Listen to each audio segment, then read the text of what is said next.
अब मैंने यहाँ पे दो तरह की खेती का जिक्र किया है, एक प्राकृतिक खेती और एक जैविक खेती।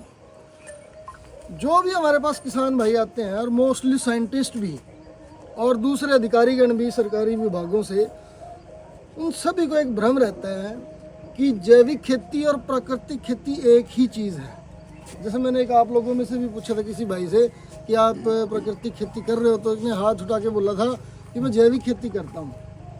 तो ये दोनों पद्धतियाँ अलग अलग हैं। अलग अलग कैसे हैं ये मैं आपको बेसिक से 3-4 डिफरेंस बता देता हूँ।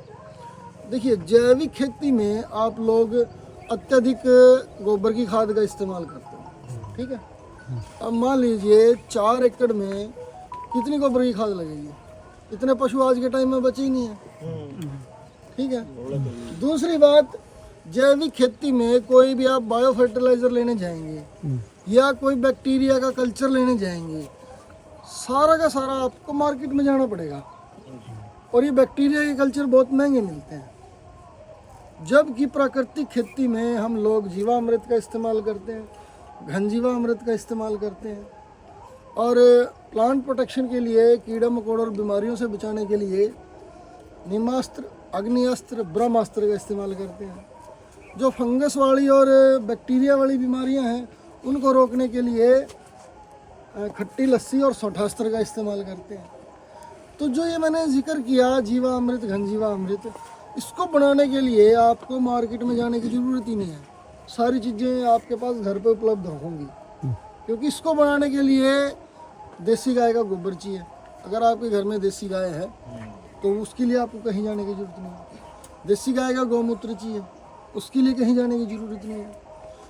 दाल का बेसन चाहिए, दाल से भी लोग घर में खाते हैं और आपके यहाँ तो चना होता है, उसको आप घर में पीस लो, तो बेसन के लिए भी कहीं जाने की ज़रूरत नहीं है। हाँ, सिर्फ आपको गुड़ लेके आना पड़ेगा। इसमें 200 लीटर जीवामृत बनाने के लिए 1.5 से 2 किलो गुड़ की आवश्यकता होती है। और खेत की मिट्टी, किसी पेड़ के नीचे की, जहाँ पे किसी केमिकल का इस्तेमाल ना किया गया हो। तो मैंने आपको पानी के अलावा 5 चीज़ें बताई। इसके लिए कोई मार्केट में जाने की जरूरत थोड़ी है। बहुत सस्ती चीजें हैं, बहुत सस्ती चीज़ें हैं। कितनी मात्रा होगी सारी? सर वो बताऊंगा आगे चल के, एक बार थोड़ा सा बेसिक से समझ लीजिए। तो पहला डिफरेंस तो ये हो गया कि जैविक खेती में आपको हर एक चीज़ मार्केट से लेके आनी है, प्राकृतिक खेती में आपको मार्केट से कोई चीज़ नहीं लेके आनी। दूसरा अंतर क्या है कि जैविक खेती एक शॉर्ट टर्म व्यवस्था है।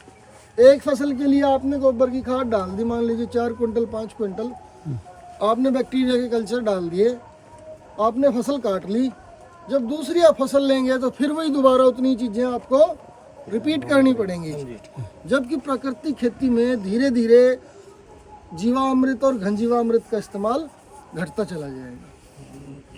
तीसरा सबसे बड़ा डिफरेंस कि आपकी उपज शुरुआती 3-4 साल में बहुत ज़्यादा घट जाती है जैविक खेती के अंदर। जबकि प्राकृतिक खेती के अंदर अगर आप सही से ट्रेनिंग लेके और थोड़ी सी एडवांस प्रैक्टिसेस के साथ थोड़े एरिया से शुरू करके उसका एक्सपीरियंस लेके तब आप इसको बढ़ाएंगे तो आपकी उपज नहीं घटती है।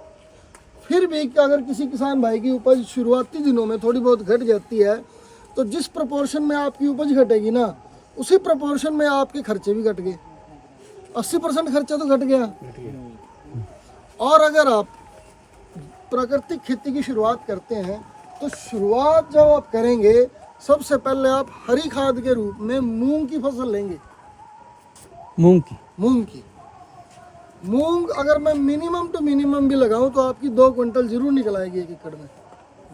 15,000 रुपये की मूंग होगी।